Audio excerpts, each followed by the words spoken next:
안녕하세요.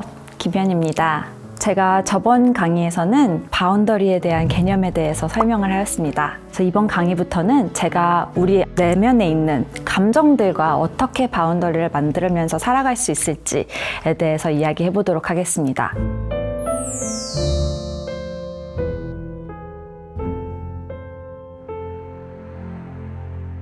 여러분들께 익숙할 수도 있는 어떤 노래 가사를 제가 들려드릴 건데요.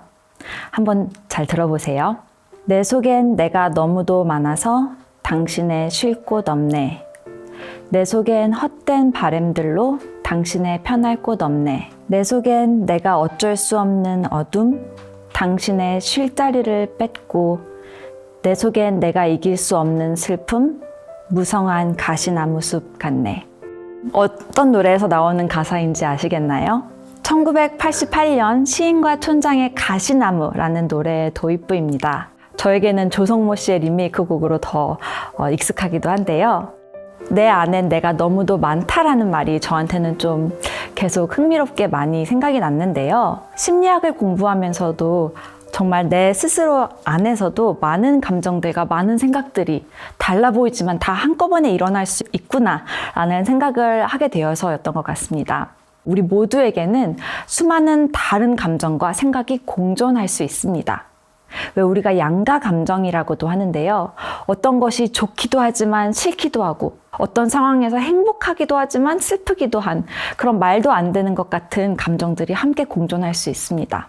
우리는 매일매일 이렇게 다른 목소리들을 들으면서 삶의 방향성을 가지고 살아가게 됩니다. 이 개념을 처음에 정신분석학에서 다루었어요. 지그문트 프로이드, 오스트리아의 정신의학자이자 정신분석을 창시한 사람이죠. 프로이드는 우리 안에는 여러 가지의 다른 파트들이 있다라고 이야기를 했는데, 우리의 원초적 본능의 목소리가 되어주는 이드라는 한 파트가 있고, 이 이드라는 파트는 예를 들면 우리가 길거리를 가다가 돈을 발견하면 돈이다 라고 바로 원초적으로 반응하는 그런 목소리를 나타냅니다. 그렇다면 그 돈을 보고 내가 이 돈을 주어도 될까? 내 것이 아닌데 괜찮을까? 라는 그런 현실을 반영하는 그런 논리의 목소리를 만들어내는 또 다른 파트가 있습니다. 프로이드는 그것을 자아, 이고라고 불렀습니다. 자, 그러면 또 이 상황에서 다른 목소리가 들리기 시작합니다. 근데 저 돈은 내 것이 아니니까 주면 안 될 것 같아 라는 그런 사회 가치와 도덕을 내면화한 그런 우리의 한 다른 파트가 또 있습니다. 그것은 초자아, 슈퍼이고라고 프로이드는 정의하였습니다. 우리 안에는 이 이드와 이고와 슈퍼이고 말고도 다른 더 많은 파트들이 존재할 수 있다는 것을 심리학이 계속 진화를 하면서 알게 되었는데요. 미국 가족 상담 치료계의 대가인 리처드 스워츠 박사는 내면 가족 체계 모델이라는 심리치료 기법을 개발하였습니다. 흥미롭게도 이 이드와 슈퍼이고, 이고가 있는 것처럼 스워츠 박사는 우리 안에는 다양한 더 많은 감정이 존재할 수 있고, 마치 이 감정들이 한 지붕 밑에 사는 가족처럼 서로 대화도 나누고 조화를 이루면서 살아간다 라는 그런 이론을 발표하였습니다. 즉, 인간에게는 단일한 하나의 자아가 아닌 여러 가지 감정으로 구성된 이 다른 파트들은 내면의 가족을 이루면서 살아가는 것이죠. 이 슈워츠 박사의 이론에 의하면 이 여러 가지 목소리는 각각 다른 경험에 기반한 신념이 깃들어 있다고 합니다. 그 중에서도 우리는 보호자의 목소리를 많이 볼 수 있습니다. 우리가 무언가 새로운 것을 시도하려고 할 때 우리를 막는 것도 어떻게 보면 뇌가 만들어내는 보호자의 목소리이고, 우리가 새로운 사람을 만날 때도 사람으로부터 좀 경각심을 갖게 하는 것도 이 보호자의 목소리가 될 수가 있습니다. 이 보호자의 목소리는 어렸을 때 우리가 받은 상처를 기억하기 때문에 예전에 내가 성공했고 성취감을 이루었을 때를 기억하며 나에게 계속 나아갈 수 있을 거라는 그런 응원의 메시지를 보내기도 하는데요. 이 수많은 목소리들 중 어떤 목소리가 나를 의미 있는 삶, 가치 있는 삶으로 향하게 할 것인지 그것을 우리가 선택해서 중심에 두어야 합니다. 그리고 슈왈츠 박사의 이론에 의하면 이 많은 목소리들 가운데서도 나의 중심을 잡는 참 자아가 있다라고 합니다. 이 참 자아, self라고 부르기도 하는데요. 이 참 자아는 수많은 목소리들의 화합을 이루어내고 균형을 맞추면서 우리를 성장시킨다고 합니다. 자, 그럼 내 안에 있는 이 수많은 나들과 어떻게 대화를 하며 나의 마음 건강을 지켜나가고 성장을 이루어낼 수 있을까요?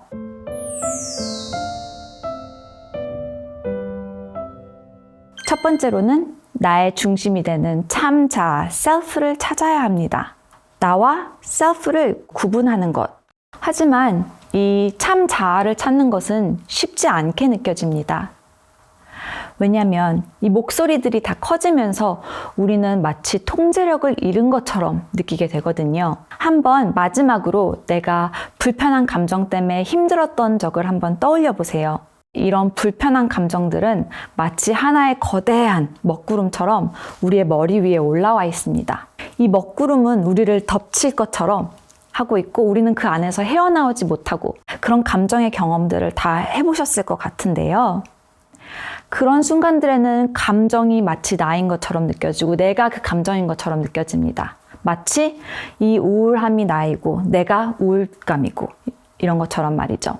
그러나 그때 우리는 기억하여야 합니다. 그 감정은 우리의 하나의 일부일 뿐이지 나의 전체가 아니라는 것을 말이죠.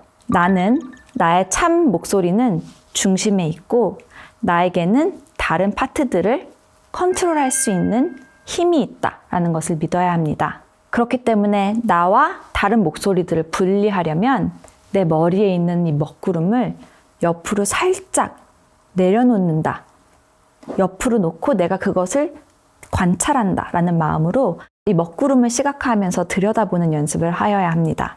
자, 여기까지 끝났으면 이제 이 먹구름 같은 목소리를 들어봐 줘야 될 차례인데요. 이 감정들은 아마 굉장히 강렬하고 임팩트가 있는 목소리를 내려고 할 거예요.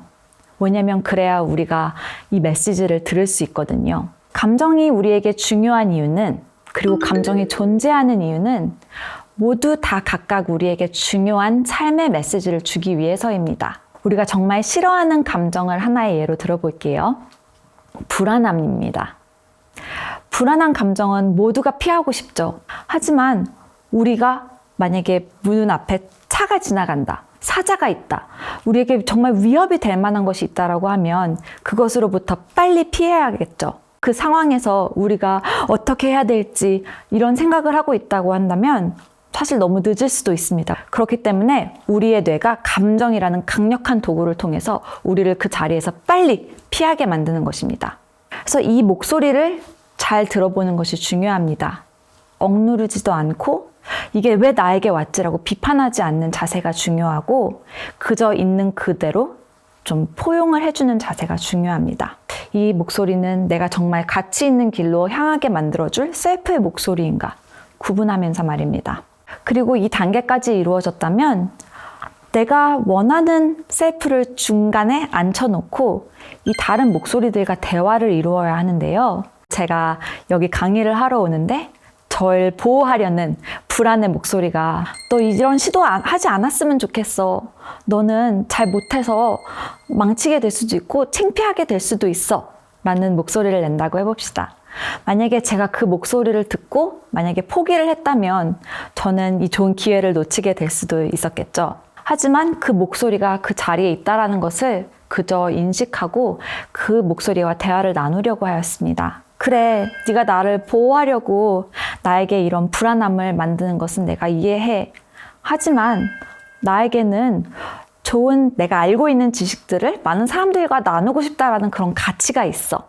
그렇기 때문에 나는 그 방향으로 향할 거야. 라고 저의 참 자아, 셀프를 저의 중심에 둔 것이죠. 근데 여기서 저는 우려의 목소리와 다툼을 하려고 한 것이 아닙니다. 그 목소리를 있는 그대로 받아들여주고 그것과 친절하게 대화를 하는 노력으로 그 목소리를 잠재울 수 있었는데요. 전 마치 이런 과정이 제가 어린 아이를 키우는 과정이랑 매우 흡사하다라고 느낄 때가 있습니다. 엄마 이거 해줘, 엄마 저거 해줘라는 목소리를 내면서 지금 당장 해야 될 것처럼 매우 급박한 상황인 것처럼 이야기를 합니다. 하지만 그때 매번 화를 낸다면 아이의 니즈에는 저희가 응답하지 못하겠죠.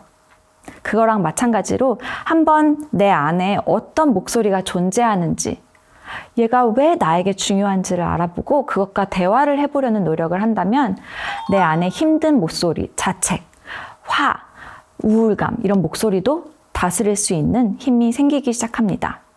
흥미롭게도 우리가 이 내면 가족 체계 모델에서 이야기하는 것처럼 우리 내면에 있는 다른 파트들과 대화를 이어나갈 때는 우리 뇌에서도 뚜렷한 변화가 생기는데요. 감정을 만들어내는 부위를 우리는 변연계라고 합니다.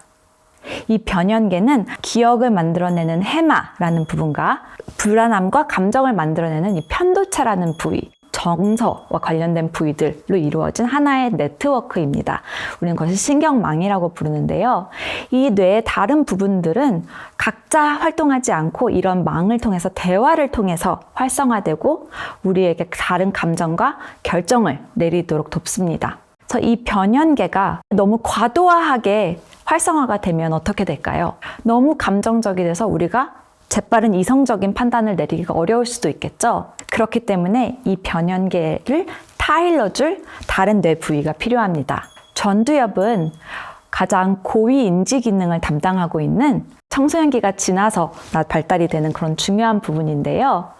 뇌의 CEO라고 불리기도 하는 그런 많은 것들을 통제하고 매니지를 하는 부분입니다. 논리와 이성적인 판단을 가능하게 하는 기관이기 때문에 우리가 스스로에게 논리적인, 객관적인 단서를 제공하면서 전두엽을 불려드릴 수가 있습니다. 전두엽이 이 대화에 참여하게 되는 것을 신경과학에서는 top-down control이라고 불러요.